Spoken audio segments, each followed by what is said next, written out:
Welcome to Manju kitchen. மஞ்சு கிச்சனில் French fry பார்க்க போகிறோம். இப்போ நம்ம அதுக்கு தேவையான பொருட்கள்: ஒரு 1/2 கிலோ உருளைக்கிழங்கு. இதை நல்லா இந்த மாதிரி நீட்டிட்டாக நல்லா தோல் சீவிட்டு இந்த மாதிரி நீட்டிட்டாக கட் பண்ணி வைக்கணும். இது நல்லா உப்பு தண்ணியில் போட்டு ஊற வச்சுடுங்க. ஒரு 5 நிமிஷம் 10 நிமிஷம் ஊறட்டும். இந்த மாதிரி நல்லா நம்ம சீவி நல்லா நீட்டிட்டா இந்த மாதிரி கட் பண்ணி வச்சுக்கோ. இப்போ நல்லா ஒரு 5 நிமிஷம் நம்ம இதை ஊற வைக்கிறோம் உப்பு தண்ணியில். இப்போ பாருங்க, தண்ணி நல்லா ஒரு 3 டம்ளர் தண்ணி ஊற்றிட்டு தண்ணி நல்லா கொதிக்கிட்டோன்னு சொல்லிட்டு இந்த உருளைக்கிழங்கு நம்ம போடுறோம். சும்மா ஒரு 2-3 நிமிஷம், ரொம்ப உருளைக்கிழங்கு வெந்துடக்கூடாது. 2 நிமிஷம் நல்லா கொதிக்கிட்டோன்னு சொல்லிட்டு இது பாருங்க, பாயில் ஆயிட்டு அடுத்த செகண்டே எடுத்துடணும். இது பாருங்க, பாயில் ஆயிடுச்சு. இப்போ ரொம்பலாம் வேகக்கூடாது. பாருங்க, நல்லா 4 கொதி தளத்தலன்னு கொதிக்கும் போது அந்த உருளைக்கிழங்கு நம்ம எடுத்துடுறோம். இப்போ இதில் இருக்கிற தண்ணியெல்லாம் நம்ம வடிக்க போகிறோம். ஒரு கிச்சன் டவலில் போட்டு அந்த தண்ணியெல்லாம் நல்லா எடுக்க போகிறோம். பாருங்க, இந்த மாதிரி போட்டுட்டு இந்த தண்ணியெல்லாம் நல்லா எடுத்துருங்க. நல்லா கொஞ்சம் ஆற விடுங்க. ஆற விட்டுட்டு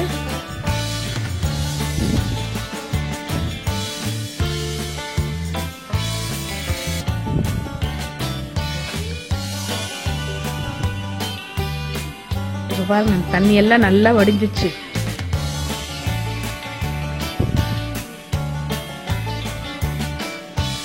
இப்ப நம்ம இதை எடுத்து ஒரு ஜிப்ஜாக் பேக்ல போட்டு ஃப்ரீசர்ல ஒரு 1 hour வைங்க. இந்த மாதிரி ஒரு போட்டு நல்லா கவர் பண்ணிட்டு இதை ஃப்ரீசர்ல வச்சிருங்க. ஒரு 1 hour கழிச்சு மறுபடியும் எடுத்து எண்ணெய் நல்லா சூடு பண்ணிட்டு, எண்ணெய் நல்லா காயணும், இதை போட்டுட்டு நல்லா பொரிய விடுங்க. பாருங்க, இந்த மாதிரி பொரிய விடுங்க. பாருங்க எப்படி மொறுமொறுன்னு வருது பாருங்க.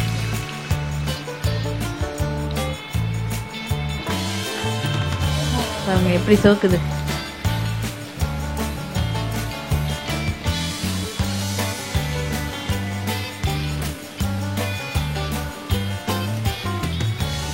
பாருங்க, இந்த மாதிரி வரணும். பாருங்க, நம்ம அந்த 1 hour நல்லா ஃப்ரிட்ஜில் நம்ம நல்லா ஊற வச்சதுனால பாருங்க, எடுத்து ஒன்னோட ஒன்று ஒட்டாம எவ்வளோ அழகாக பொரியுது பாருங்க. யார் வேணாலும் செய்யலாம், இது ஈஸியாக செய்ய வரும். ஆனால் மெத்தட் மட்டும் கரெக்டாக ஃபாலோ பண்ணுங்க. 1 hour நல்லா ஃப்ரீசரில் வைங்க, அப்போதான் அந்த முறமறுப்பு வரும் உங்களுக்கு. சிப்ஸ் உருளைக்கிழங்குன்னு இருக்கு, அது வாங்கிக்கோங்க. இன்னும் யார் வேணாலும் ஈஸியாக செய்யலாம் இந்த ஃப்ரெஞ்ச் ஃப்ரையை.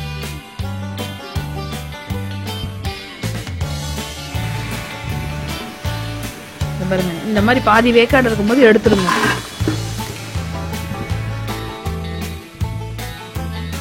பாருங்க, இந்த மாதிரி ஆற வைங்க. மறுபடியும் இன்னொரு தடவை நம்ம எண்ணெய் காஞ்ச எண்ணெயில மறுபடியும் இதை கொஞ்ச நேரம் ஆற வச்சுட்டு போட போறோம்.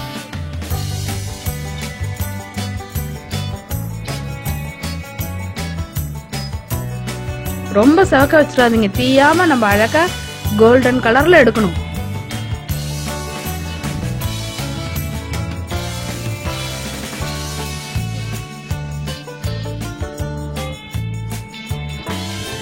ரெண்டு தடவை சோக்கும் போது உங்களுக்கு நல்ல மொறுமொறுப்பு நல்லா வரும்.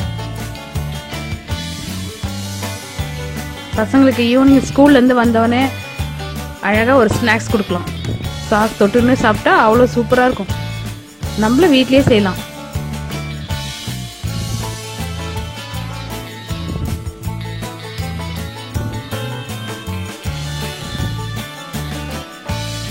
பாருங்க எப்படி சவுந்துச்சு பாருங்க. இப்ப பாருங்க, இப்ப எடுக்கும் போது எப்படி சவுண்ட் வரப்போகுது பாருங்க. கலர் கரெக்டா இருக்கு. இந்த கலர்ல நம்ம இப்ப எடுக்கணும்.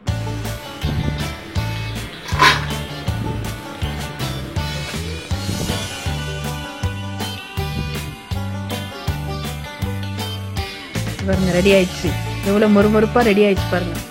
கொஞ்சம் ஒரு பிஞ்ச் மஞ்சப்பொடி, பெப்பர், கொஞ்சம் தேவையான அளவு உப்பு, கொஞ்சம் கருவேப்பிலை வறுத்து போட்டு இதை போடுங்க. பாருங்க,